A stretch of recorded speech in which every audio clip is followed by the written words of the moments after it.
chat. So everybody can hang Blast out. off. Blast off into That space. timing was appropriate. Oh, yeah. I mean, Walter, I totally understand. I mean, I don't understand because my family is not going through that. Yeah. But it doesn't even matter if I truly understand. I empathize with it. No, Like yeah. I can value the fact that your family is being terrorized right now. Yeah, this is Even if they're not directly being targeted, you're still being terrorized by this fucking awful regime of people who suck. Yeah, and the And who context killed a is, woman yesterday. Yeah, and murdered a woman in cold blood. Yep, and we're like an hour and a half away from that, and it's just in this community that's just everybody's just on edge. I'm really worried about my wife today. My wife's an immigrant, and she's at work right now. I guess I don't want to do too many details, but I mean, I'm just like today. All I want is for my wife to come home. I kept my kids home from school today because I didn't know what might happen. And I'm just like, don't want to be sitting here worried. I couldn't get anything done if I'm worried about if my kids are going to survive. Are they going to be returned to me today? This is the kind of bullshit we have to deal with. I don't know if our kids are coming home or our loved ones. It's fucking, That's so and scary, it's terrorism. man. Yeah, it's fucking terrorism. It's kind of like,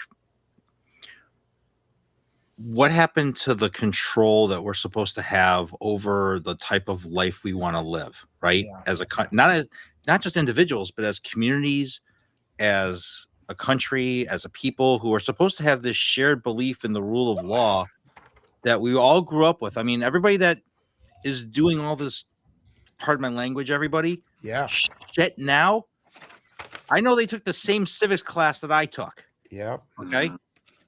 And I mean, this is like what happened to basic, like, this is the Constitution. This is what our forefathers fought the British for. This is why we got into World War I and World War II, was to be anti-fascist, was to fight the Germans and fight the Japanese oppression in East Asia. And like, this is, and then it wasn't until late in the war when they realized what the Germans were actually doing to the people and to the Jewish people all over Europe. Yeah. And then like, why is this even acceptable? Yeah. Like, it's just, as a Jewish American, as an Italian Jewish American, like, this is like so beyond reproach, and it has nothing to do with the fact that I'm a physician and I'm a male. This is about, and I know, Nick, we talked about this. Like, this is about, we wanted to start the show where everybody could kind of have their, so I'm kind of hijacking as part of the show. No, right now. it's good. Walter started with his, Yeah. it was sort of going to, it's going naturally too. I woke up this morning really heavy. Yeah. And I woke up this morning and that's why I don't know if anybody saw the post I put up. It was with the scene from Animal House. Like, what's this lying around shit? Yeah. Like, if there was any time to like channel John Belushi, like, it was like kind of like, what are we supposed to do, you moron? Like, like, and it wasn't over when the Germans bombed Pearl Harbor, by the way. So, but it's just like, enough lying around, enough. We need if our leaders, and I put it in the post, if our leaders are not going to be serious about being leaders, then resign, get out. Yeah. Just do us all a favor now and get out, because guess what happens when Congress doesn't have a quorum? Anybody know what happens with that? No, tell us. With the rules of the House? No, if the House doesn't have a quorum, they can't conduct regular business, and then you have to have the speaker has to call for special elections in every district. Yeah, shit. That would be good. Retire. If you're a Republican and you don't like this shit, retire. Right. Just get out of the game. If you're a Democrat and you don't want to fight for anything and you just want money and you already have your lifetime pension, get the fuck out. Just leave right now. Yeah. If all of you were to quit, except for the fascists who then can't do anything, we could elect people tomorrow. Like, next fucking week, we could have elections. This is what I'm saying. Like, Eric, thank you for bringing that up. I didn't even know that. I forgot all about that. Like, I've been saying we need to demand special elections in some way. And if there's a constitutional way to do it, which is get the fuck out of office and just leave, that would be the most civic responsible thing you could do as a politician right now. If you don't want to fight, leave. All of you, all at once, mass resignation, because then under quorum, I think, is under half of Right. numbers. Like there's a 2-seat majority right now. That's it. We could see half of and Well, that's Republicans what 218 anyway. Like, all we just need to do is pressure these people to retire immediately. Yeah. Call them. I mean, don't forget Marjorie Taylor Greene's seat's open. Another Republican GOP congressman passed away over the weekend. Yes. Right. Saw that. Yep. So that's it. I mean, it's 216. It's 216 to what? 213. And Massey's not voting with him anymore. Massey's not voting with the Republicans that I've seen after the Epstein thing. So yeah, and then he was pissed about Venezuela too. Yep. He's a big no foreign intervention guy and everything. I think we've all been beaten down so much over the last 10 years. It's frustrating to see everybody's just waiting for somebody else to do it. You know what I mean? Everybody's waiting for somebody to pick up the sword first and go after it. And I think there's this collective fuck, are we all going to do it yet? Are we all going to do it? And I think one of the things that regular people can start with is not just reacting to ICE if you see them. Like yesterday, those are great things, and I think that the next step, those are great things that they're doing as far as blowing the whistles and trying to block the ICE agents and stuff like that. I think it needs to be on a community level right now. If you see those people starting to come into you, set up a fucking blockade in your community or in your neighborhood. You know what I mean? Park cars at every exit you possibly can and stuff.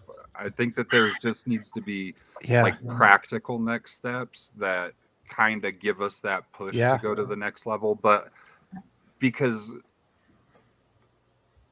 yesterday was just fucking heartbreaking, man. It was so tough to watch. And the worst part about it, I mean, we're so desensitized to violence. I think the worst part about it was the reaction and the neighbors being out there and the videos and the interviews and stuff. It was so tough to see the PTSD that people are going to have over those assholes coming into their community and killing one of their own. You know what I mean?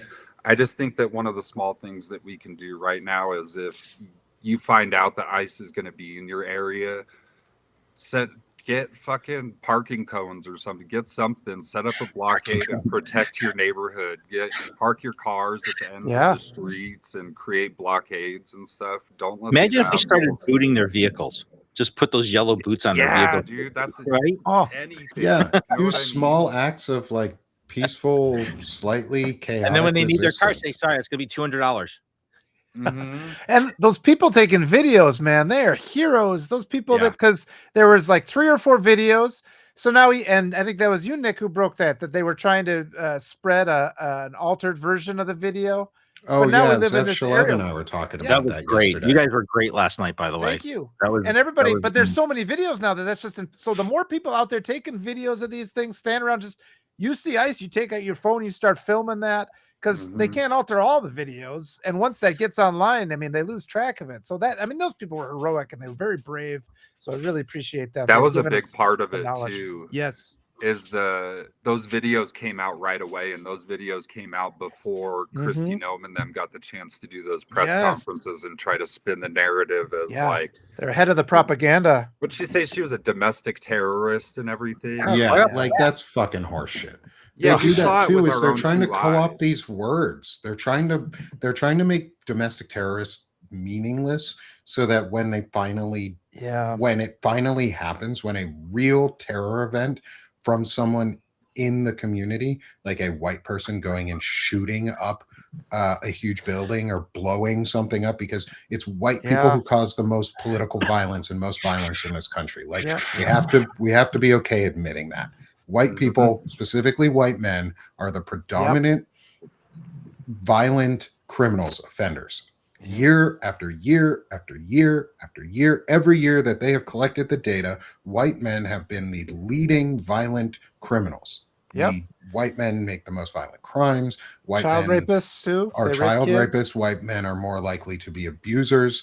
If you're married to a white man, if he's going to murder someone, it will be his spouse. Yeah, that's how it goes. family destruction, mostly white men.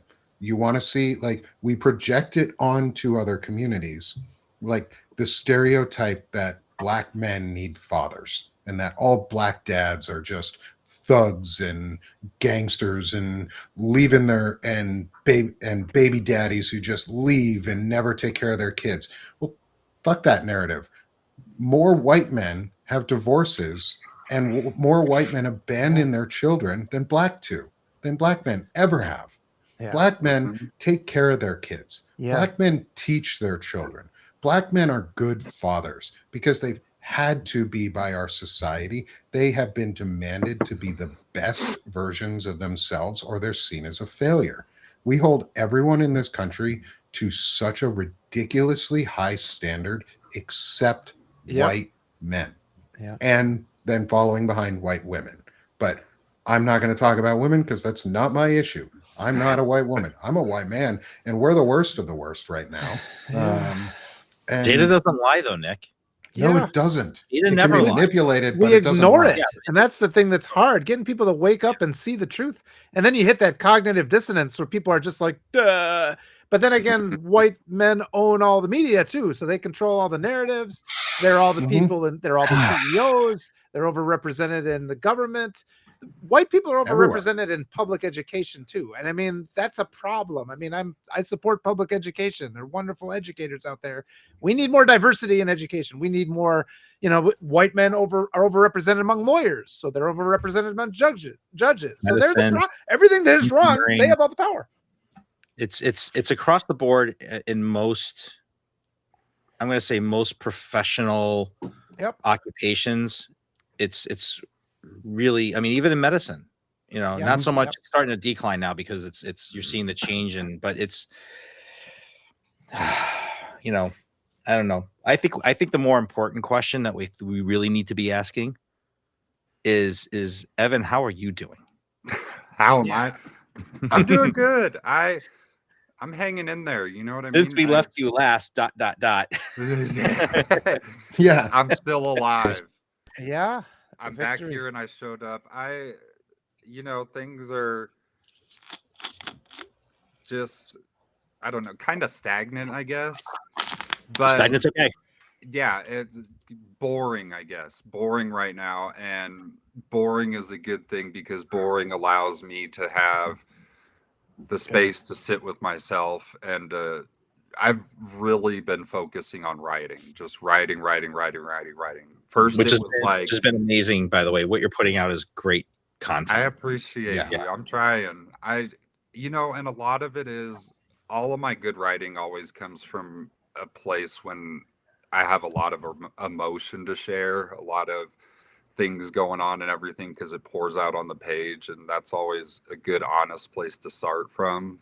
And I think people relate to that, you know what I mean? And it's just like when we had the first one of these shows, the response that I'm sure all of us got was just like heartwarming and hey, we want to see you guys do this and we want to see you guys succeed. And you know, it feels good to have support and everything, and it feels good to have another group of guys that recognizes that we have a privilege to be in this space, and we have a privilege to, especially as white dudes, because I think about it all the time. I wouldn't be in this position if I wasn't a white male that had the advantages in life and everything. But it's good to have another group of guys that recognizes all this shit, and it makes you feel like you've got a home, you know what I mean? And I think that that's what a lot of guys need right now is a home. What do we title the show again? I forgot. The Bro Show, right? Right now it's a bro show, but we're working on the title, I think. It's a working title. Yeah, it's a working title. I think that's what men need right now. You know what I mean? I think that they need a space where we can recognize that there is white privilege and white guys are fucking lazy, dude. Yeah. It's a laziness that has infected us because of privilege, and it's mixed with that cognitive dissonance that like the ignorant guys are like, no, that can't be true. And it's like, no, it is. And that's why we have policies like DEI to fix these things. Because like Walter said it, I know I'm rambling, but like Walter said that white lawyers, white people are overrepresented in the legal profession. Yeah. And the reason that you need DEI and professions like that is because Black people have their own culture. And the reason that they have their own culture is because they were stolen from their history and their lineage and everything. And white people can't go into a situation going up against the legal system where they don't know the intricacies of that culture and the way that Black people deal with the law. So you need DEI in place to where you have more opportunities for Black people to become lawyers, because they're going to represent their clients better and it makes society better as a whole. And that's not saying that we can't have white lawyers and white lawyers can't be great. It's just saying that we recognize there's another pocket of society that matters just as much. And I think that you guys providing that space to say shit like that really matters. Excellent, Evan. And I was just going to say that one perspective only gives you a two-dimensional view. You know, if I look at my car from the front, if I only ever see it from the front, and it's just like, well, what about the back door? Your guy's like, I don't even think that exists. You know, you need people on all sides of an object, and that's the different viewpoints of our reality. You know, and I learned this from my wife all the time. She's the one who has educated me that even when I'm empathetic to this, I don't know what this world is like from the viewpoint of a immigrant Latina woman. I do my best to understand that. I'll never fully understand it. And there's times when she has to correct me, and we have to be open to hearing that too. And to just exclude those other viewpoints, it limits us. There's that old story about the blind man touching the elephant, and one thinks he touches the hide and thinks it's like leather, and one touches the tail and thinks it's a rope, and one touches the tusk and thinks it's just the smooth ivory surface. And that's our reality. If we just limit to one viewpoint all the time, we just are not equipped to handle the challenges of our reality then. Yeah, we have to challenge ourselves. And I just came from a show right before this with Shane Urich. I'm doing a full series. Like all three of the gentlemen here are going to be on my series and interviewed soon for the intelligent masculinity stuff. And it's all about like self-reflection and being willing to grow and learn. And Shane said something really cool. Was one of the things that hit me was when he said he learned to check his ego and go and accept that he was flawed. And it took me a while to get to the point too, where I checked my own ego and left it at the door and said, I don't need this. I don't need this because I can do it without. I'm just as good. I'm just as smart. I'm just as caring and kind without having the ego behind it. And you get so much better response in life. And I think, Evan, you're doing a lot to like care for yourself and value yourself and reflect on this situation. And you've reached out to us, you've reached out to friends, you're not isolating yourself, you're taking care of your emotions and remembering that you are important in this conversation, and that you have to also be healthy and be able to move forward. And I'm proud that you're doing that. I'm proud as a friend seem a lot better. that you're doing you seem a lot better than last time, Evan. You look, I just get that sense from you. Yeah. And Looks I a lot feel healthier. it, man. And that's all a testament to you guys. It's a testament to other you did the people. work. You know what I mean? And I know, like, I do the work and like all that stuff, but you have to have that motivation, or else, it's really fucking hard to motivate yourself. This is the conversation. I'm glad that we got to this point, and I think the lesson for each of us, but all of us collectively as a community, and I mean community like as a people of this world, like it does. We all bleed the same color. Like I don't care what color your skin is, you're bleeding red if you get cut, just like I do. We all have the same amount of liters per blood per body. We all have the same number of cardiac cells. We all have the same number of blood vessels here and there, minus 10%, whatever. But, we all have the same number of bones. We are more alike than we are different. And I think we lose sight of why we're put on this planet. It's much easier. I forgot who the author was that said it's much easier to destroy than to create. And I forgot who wrote that line. Walter, you know who wrote that line? You being the I don't consummate know. writer of the I don't group. know where it comes No. from. Yeah, I guess that I think it was a might be Star Trek, underattributed. wasn't Yeah, it? maybe. Was that But a it Star is Trek? pretty true. Was that Star Trek 5? Or no, that was Wrath of Khan, wasn't it? It was easier to destroy than create. Was that Leonard Nimoy that said that? It's possible. I can't Right. recall. Anyway, the great Leonard Nimoy, may he rest in peace. But I think by creating our little foursome here, and then Nick's expanding our group out and extending this topic, this untouched topic that Evan really started by, going into a spiral of wallowness that we had to bring him out of, which we are happy to do. And I think that's really when it comes down to, like, we keep it always circles back to mental health. It always comes back to the mental health conversation. Just throwing a lifeline to somebody to say, I'm here for you. Here, how can I reach out to you? I am here to talk to you. Like that, just that act of kindness. And it can be a completely random act. You don't need anything from it. I'm not asking you to pay me for it or buy me lunch, buy me coffee, whatever. I don't need that. I need to understand that you're in a better place from before I reached out to you. Like if you're in a better place 10 minutes later, I've done my job as a human. Yeah. Right. And I put this out too, that this administration, or the regime, as everybody likes to call it now, right? Yeah. Lacks compassion, lacks empathy, lacks a fucking care for any citizen or resident or person inside the borders of this country. There is not one in every tragedy death that's occurred in the previous administration or this one. Okay. Yeah. There's never of the same Trump administration, whether it's Trump 1 or Trump 2. It's the same line. It's never, we're so sorry for the loss of life. We are, even when it happened in North Carolina last year, with the hurricane, right? It never, it's not, we're sorry that we're not funding FEMA. We're not sorry that we're not getting services and helping people rebuild their lives. We're not sorry for, laying off 400,000 federal workers and then firing them unceremoniously. We're not sorry for putting our military at risk. We're not sorry for, creating situations where we're scaring citizens and having masked federal officers, if they truly even are federal officers. Yes, that's an important point. Policing, like lawlessly, going through American cities. Okay. This is going to be a real interesting test to see what happens when he wants to institute martial law with the size of the country that we have. Good luck. Good luck with that one, right? With 400 million weapons in the United States. Good luck. Yeah.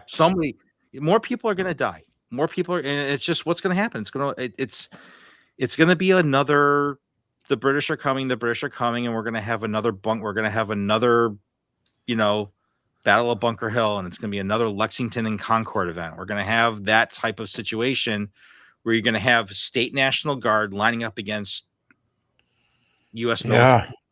Yeah. And God help us when we get to that point. And part of our goal is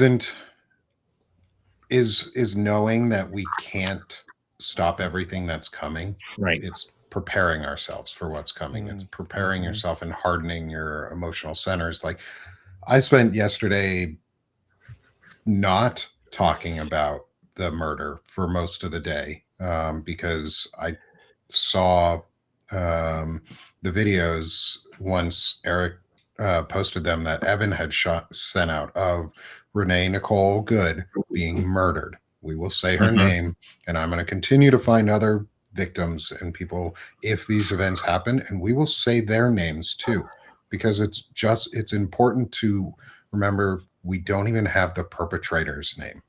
The ICE officer who shot this woman, shot Renee, they haven't released his name. They get like 72 hours of waiting to build the story and a narrative for themselves.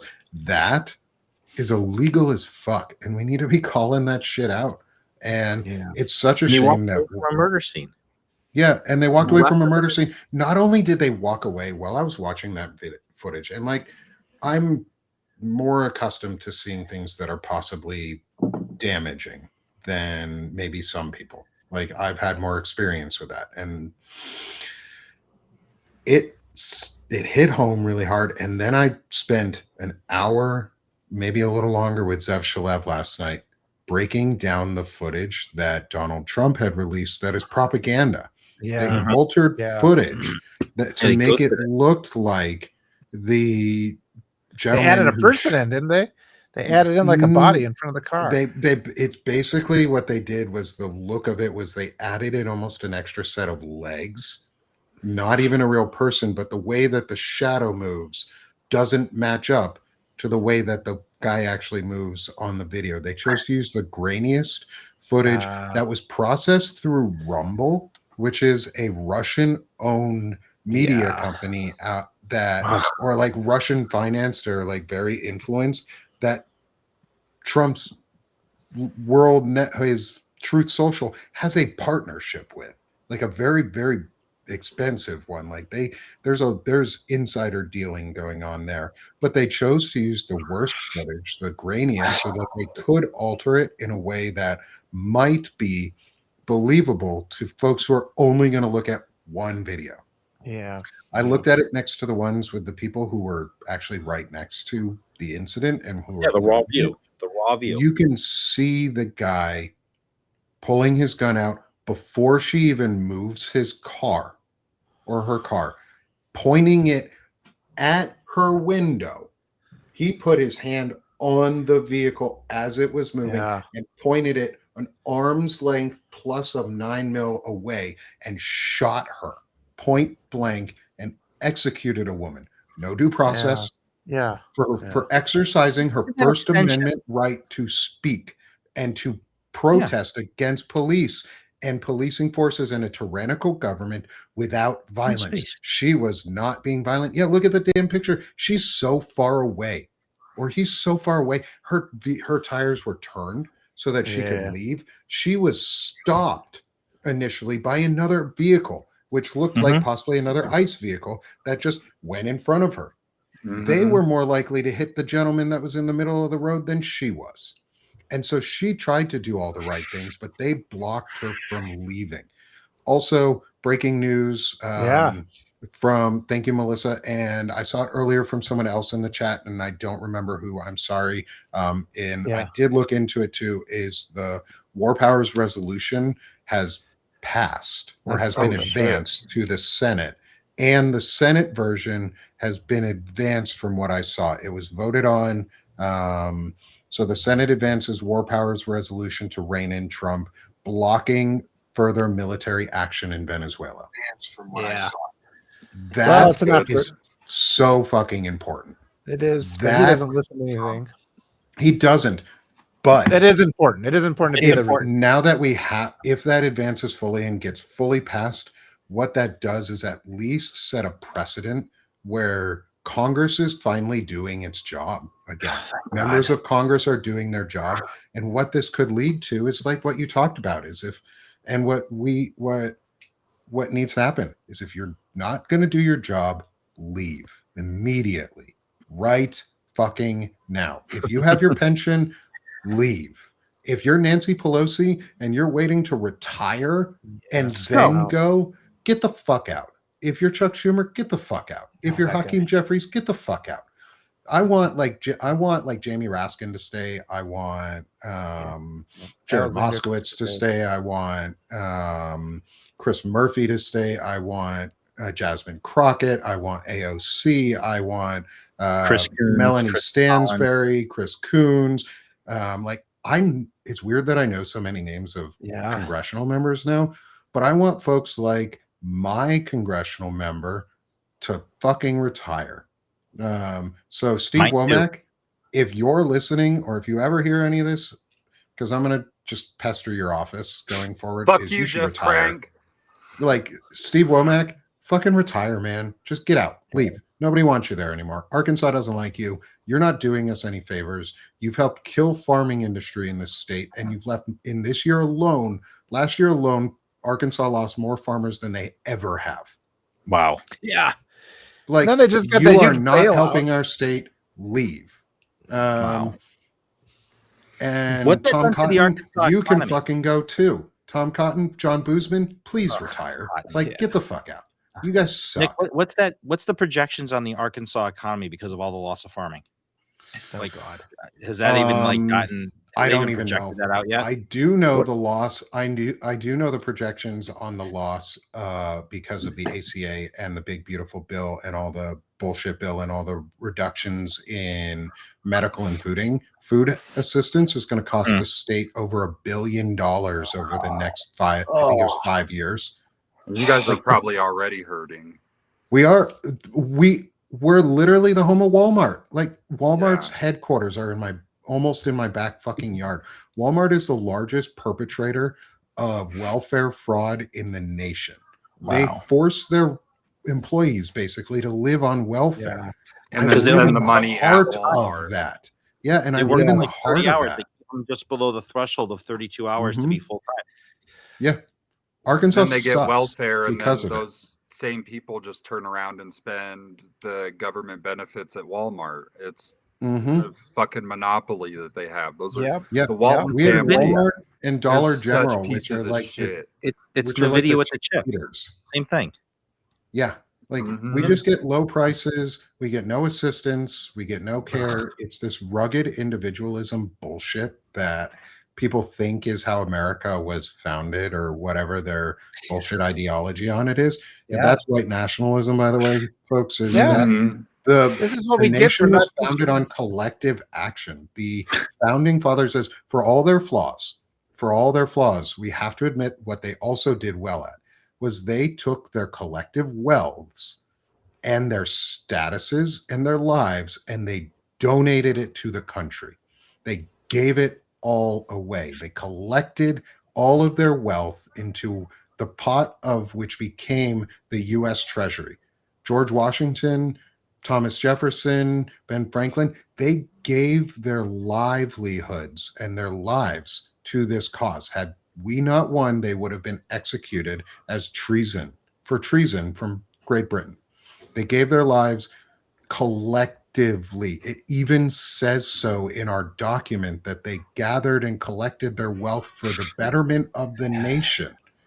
We need that and they again. didn't die poor men either, by the way, because of that. Yeah, that's the thing. That's what I was thinking about that yesterday. Is there used to be this like agreed upon deal with the wealthy, like the super wealthy and the privileged families and the families that were part of like the fabric of this country. And I was thinking about FDR and stuff. They're like, people like that came from big noble families that had a shit ton of money, but they recognized the need for public service and the need to give back and everything. And there were historically families like the Rockefellers and stuff like that. They were wealthy pieces of shit, but they recognized that they needed to give back to society. And they did things like build libraries and build infrastructure that would give back to this country. And there's the Mellon family, the Carnegies, like those families. I went to Carnegie Mellon University. It was founded as a school it was the Carnegie Institute of Technology and the Mellon Institute for Women, or the Mellon's College for Women for like humanities. They joined forces. They founded a college, a university, one of the new Ivy League schools. That's what they call themselves. They're the same tier, if not better than the old Ivies. Fight me, Harvard. You guys have a lot of shitty people that are coming out of fucking Harvard and Yale. And think about how many regular people like you throughout the years that has benefited. I sang in high school. I sang in high school at the Carnegie Hall in New York, like as part of a choir. From my high school choir, went and sang at the original Carnegie Hall in New York. Like, Carnegie donated, as shitty of a person as he is in a lot of things, he donated a lot of his wealth. The Mellon family nowadays fucking sucks. Like, the child Mellon who donated all that money to fund our troops and try and pay for troops during the government shutdown is a piece of shit. Andrew Mellon, though, who donated all of the stuff and founded the school for girls and women, was not as much of a piece of shit because he gave back to the community. He wanted to uplift women and give them an opportunity for education. And so we have to remember the good and then see the bad and go, we have to learn from this. They don't do that. And it fucking frustrates me so much.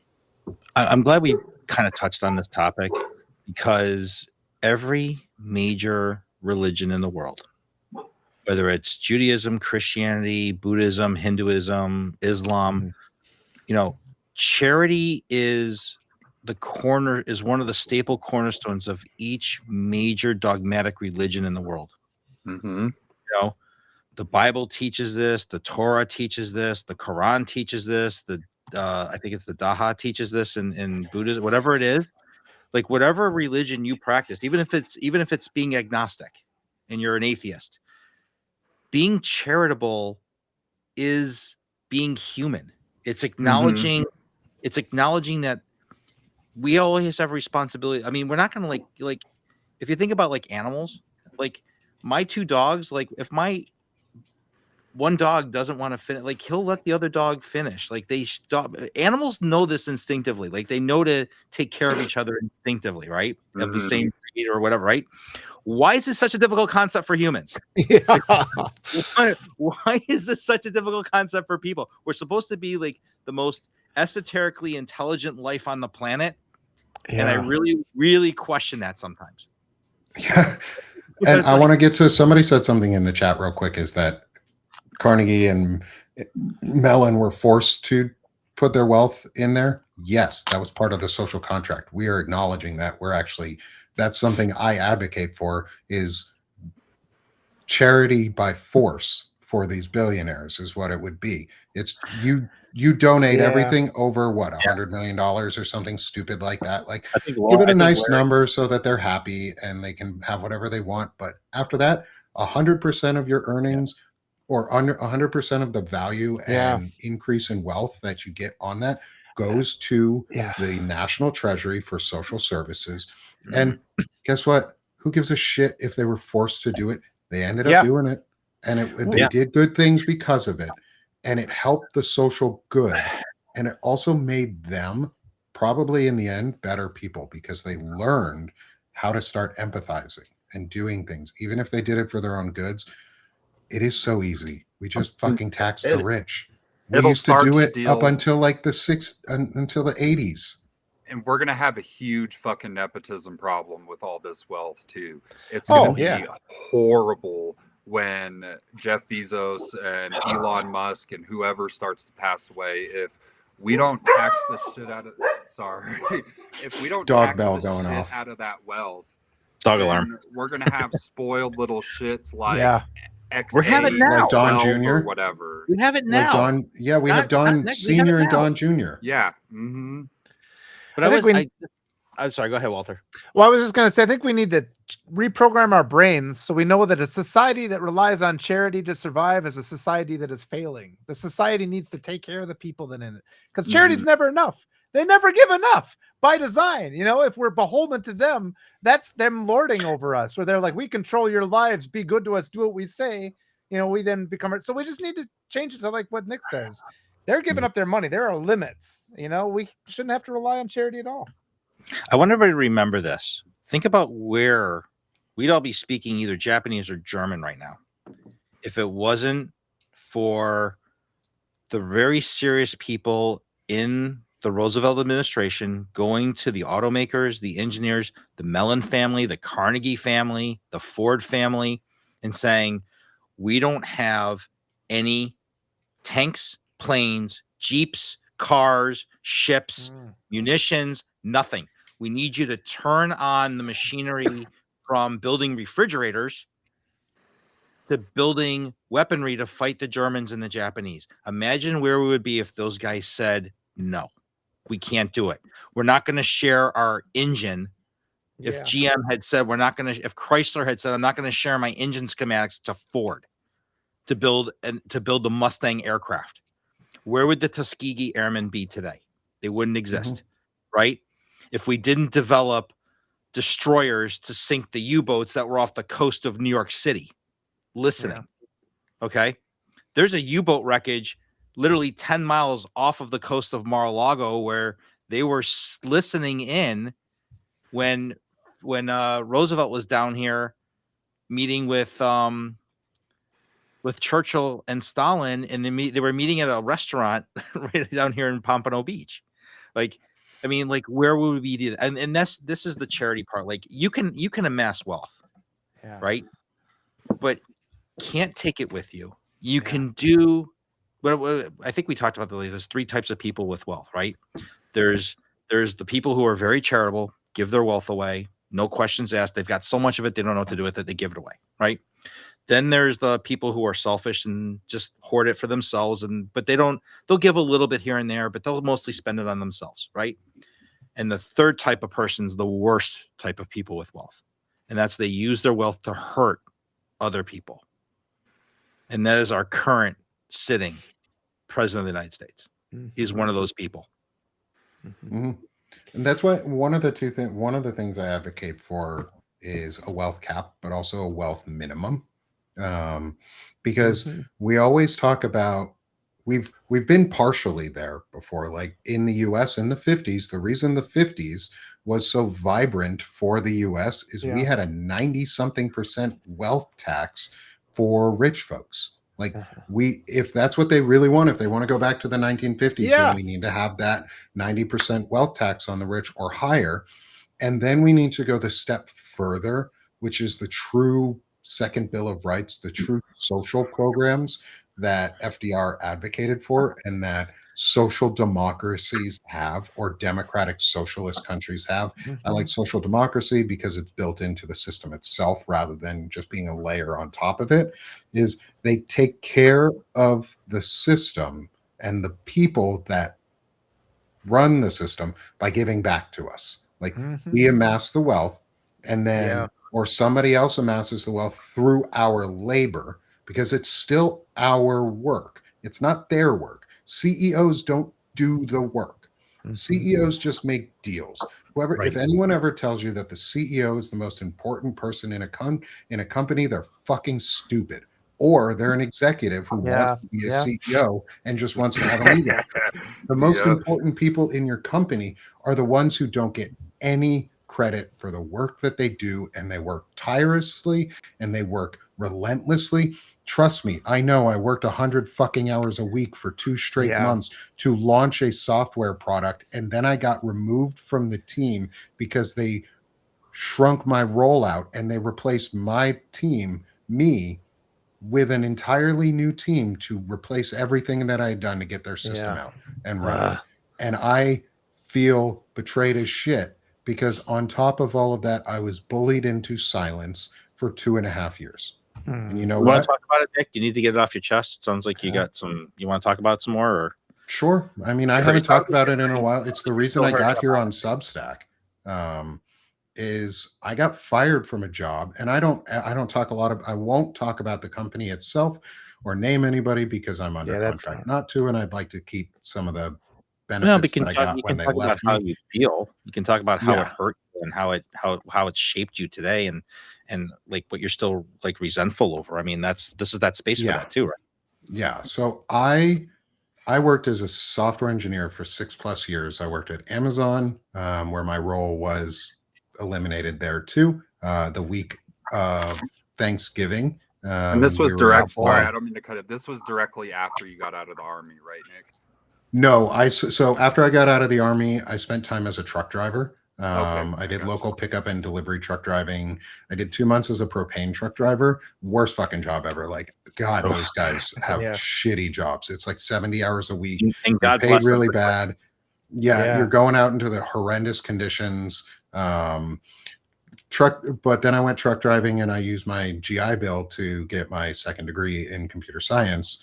And I ended up getting a apprenticeship through a military apprenticeship program, or like civilian military program with Amazon. That was a federally registered apprenticeship. So I'm actually a journeyman software engineer. Nice. Because I have completed a full registered apprenticeship for that on a federal level. And then I worked at Amazon on the Alexa Health team doing healthcare development for the Alexa systems.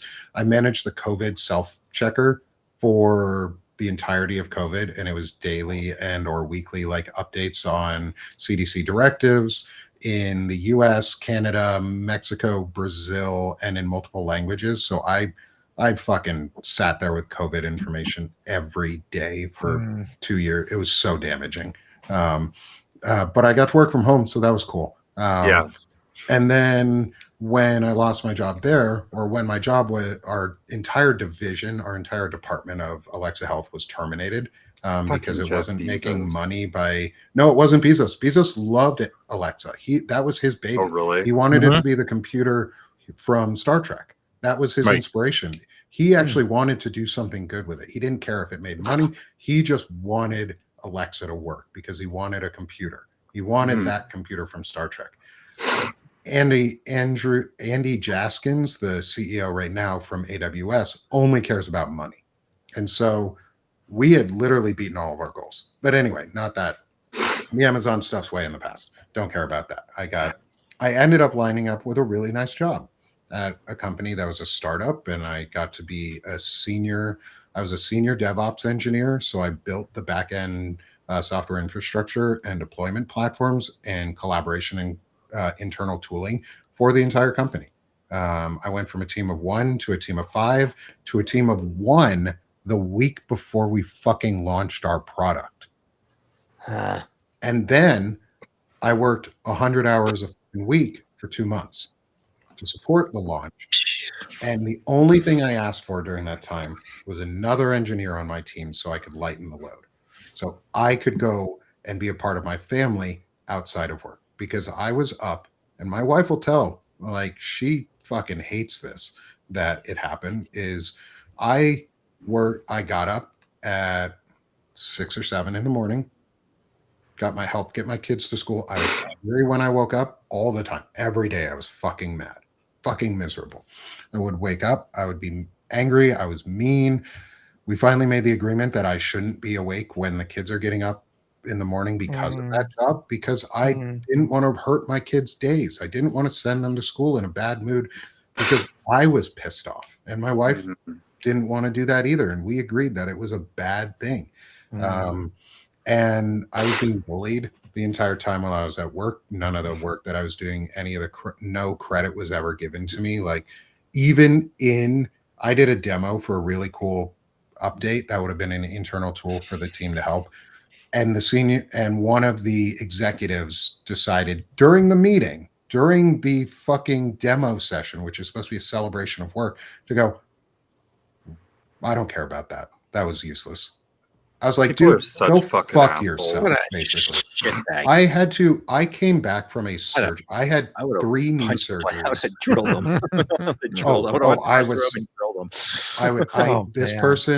This person ruined 2.5 years of my life, basically. I had 3 knee surgeries in the course of the time I was working there, in the course of 1.5 years. And I developed fibromyalgia during that time. They knew all of this. My manager knew all of this. They eventually fired my manager, and after that, nobody cared. And so I was sort of left on my own, and I did everything that was asked. I advanced the team. I worked really hard, but everything I did was sort of just shuffled under the rug. Like, I never volunteered for demos anymore, because every time I did, this individual had something stupid and nasty to say. Oh, this isn't Amazon. This was a startup. And this person kept stealing work and lying.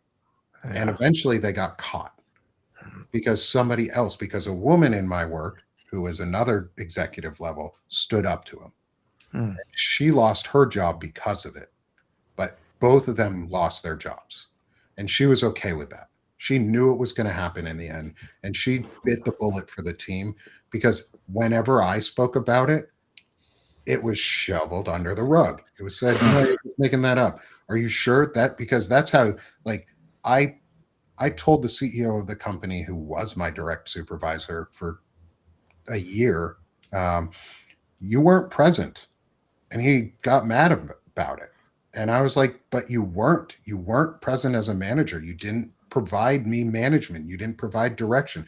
You left me on my fucking own, and then let this asshole ruin it for everybody and lie. And then you're telling me, because I called you out on one thing, that maybe the reason this guy is so rude is because you talk like this. Bro, don't fucking victim shame me for coming to you and telling you that I've been bullied the shit out of by this guy and you're going to sweep it under the rug. I'm still so fucking mad at this because all I wanted was another person on my team. I had 5 people on my team. One got bullied and pushed out. The other left because of the other executive who was a shitbag.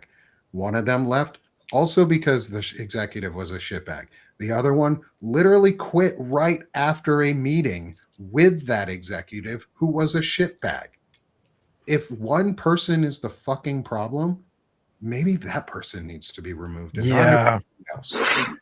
So I have another piece of breaking news that just hit. It happened right before we went on show that the Washington Post actually went on record to specifically state that the ICE agent was not in the path of the vehicle when he fired. All right. He needs to go to fucking jail. And so do Oh, all they need the to arrest accomplices to that. Yeah, all the accomplices to that murder need to be arrested. Secondary manslaughter. Or secondary, secondary murder. And they prevented a doctor from providing aid to the woman, which is a human rights violation. You have to allow aid to be provided to somebody who is seriously injured and wounded.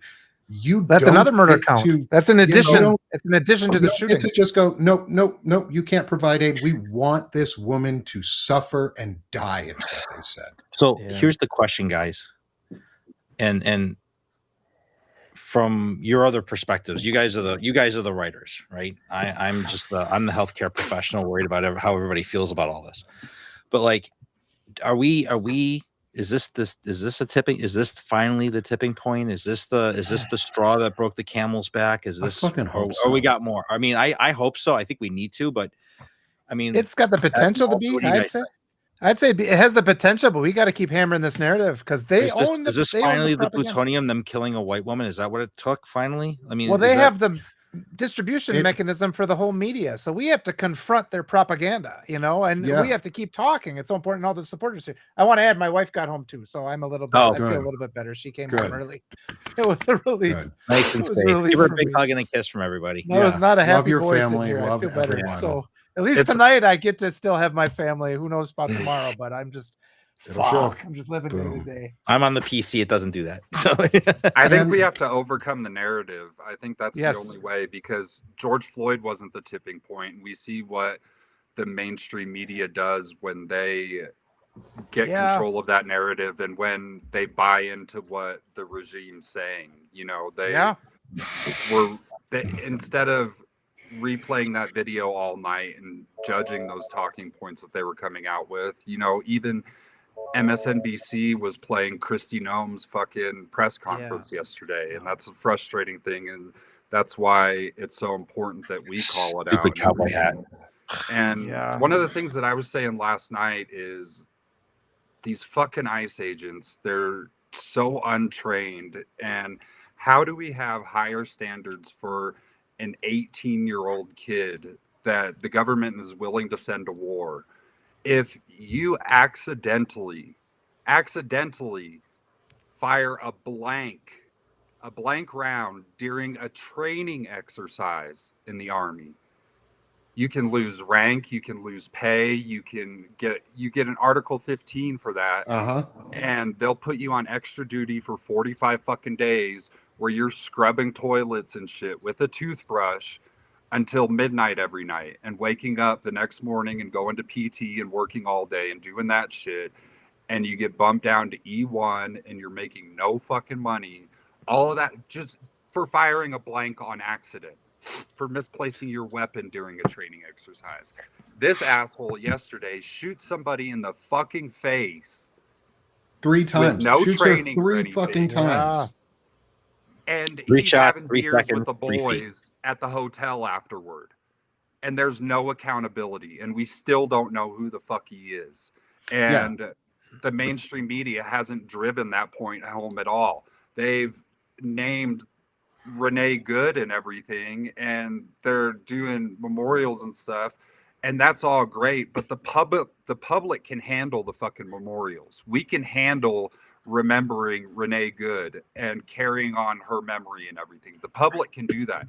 What the media needs to do is find out who the fuck this guy is and put the heat on ICE and everything. That's what the media needs to be doing. I think the Congress, the next step after that hopefully the Senate will pass this war powers resolution and make it veto proof. They need to pass an unmasking law. Yeah, absolutely. Yes, we can't exactly. have that. Yep. Yeah, and we have a part of Banner and Backbone has a website called safedc.info, which has a link to at least a petition for unmasking ICE and demasking law or unmasking law enforcement. So I'll drop it in the chat. I'll also put it into the show notes for today. Is safedc.info. Thanks, Melissa. Melissa Corrigan and I are making sure that these things stay. It's a big thing that we have in all of our show notes for like Banner and Backbone is the link to safedc.info. I know there's a corresponding one out of Canada that links directly to ours as well, from a friend of the show and friend of the chat. So yes, thank you, Melissa, for everything you've done too. Yeah, and everybody else with all of this. Great. Walter, you're writing. I mean, everybody that I follow, that I subscribe to, you guys have been just the warriors and all this stuff. And it's just as a subscriber, I appreciate it. Thank you. I know that the other people in the chat who every day, Courtney and Kat and Sushi and Lefty and everybody else that's part of this whole community that we have. This is just another thing. It's another way for us to fight. And we all have to find our way to fight back, right? I mean, like, I'm not one to go to a protest, but I can do that here. You know, I can make my voice here.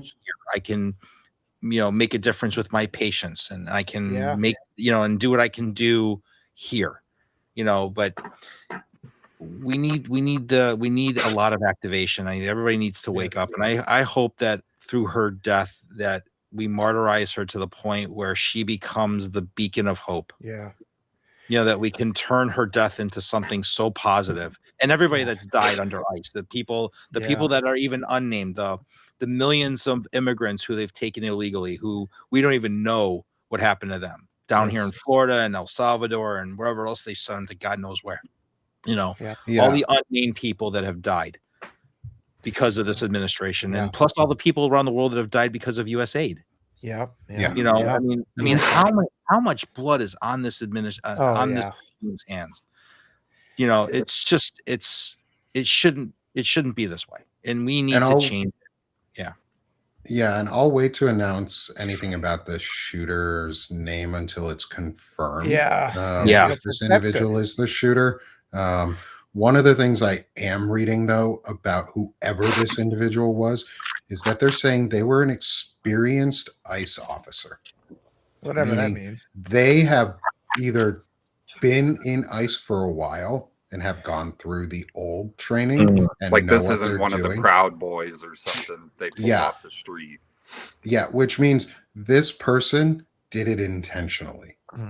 Regressed from the training they probably received, and went backwards to a time and adopted that new culture and adopted the new culture of violence rather than upholding the culture, any other culture, and that's fucking awful. I think we're gonna have to, I think, leave it here too on this point, and I'll let you close it up, is because it's right at the half-hour mark, and I've got another show to get to in half an hour, and I need to take a quick break today.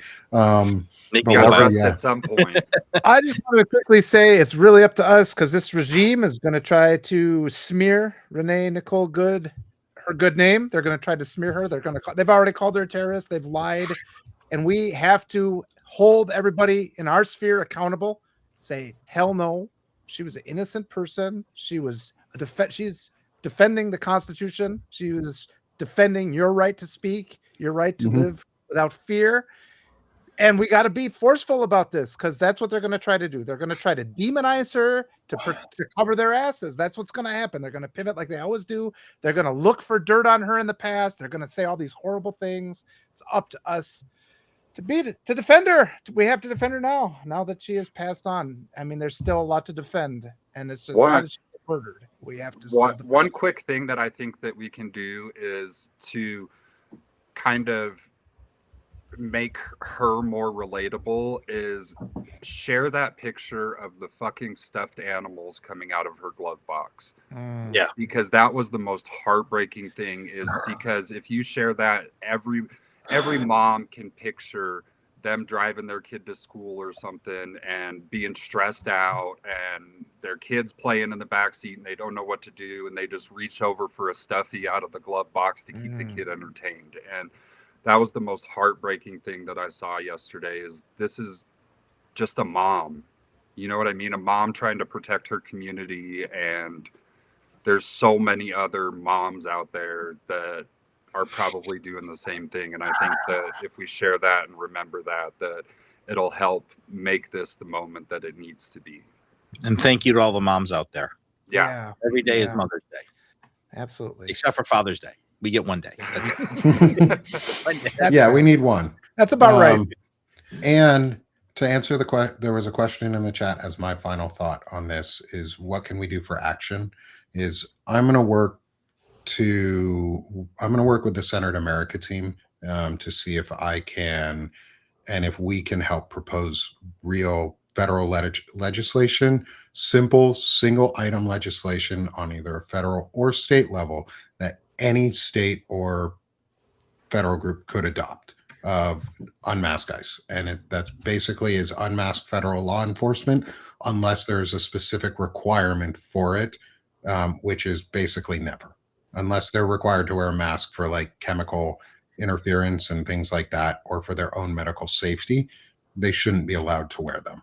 I think what we can do is we can write legislation and put it in front of Congress and force both the Democrats to be for something and for the Republicans to show what they are against, and to see which Democrats are against common sense. And then we vote them out. I'd love to work with you on something like that. I helped to write healthcare policy, so let's all talk to put some thoughts together on a policy proposal and stuff and send it over to you. Awesome, yeah, and I'll bring you guys all into a chat with Senator America, with Sheridan, Gavin too, and we can have some conversations there offline. And they're working alongside Divisible or Indivisible right now and supporting them and getting like information out, and so we're going to be intentionally doing a lot of that work in the Window of Discussion show. Eric, I may invite you to that one too for at least a couple shows to talk about some stuff and policy info. And Walter, I think you have something that normally goes on during that episode on Wednesday mornings, but I'll extend an invite to you too. We lost your sound. He's muted. Walter finally got muted. There, he's back. All right, guys. Bye. And let's get you out of here, Nick. You got stuff to do. Yeah, me too. Thanks everyone in the chat for being with us. Thanks, y'all. Thank you, everybody. Love you guys. Thank you. We'll see you guys. We'll see everyone in 2 weeks. We're doing this every other week right now. And we'll see if we want to do it more, less, see how everyone likes it. But we'll see y'all in 2 weeks.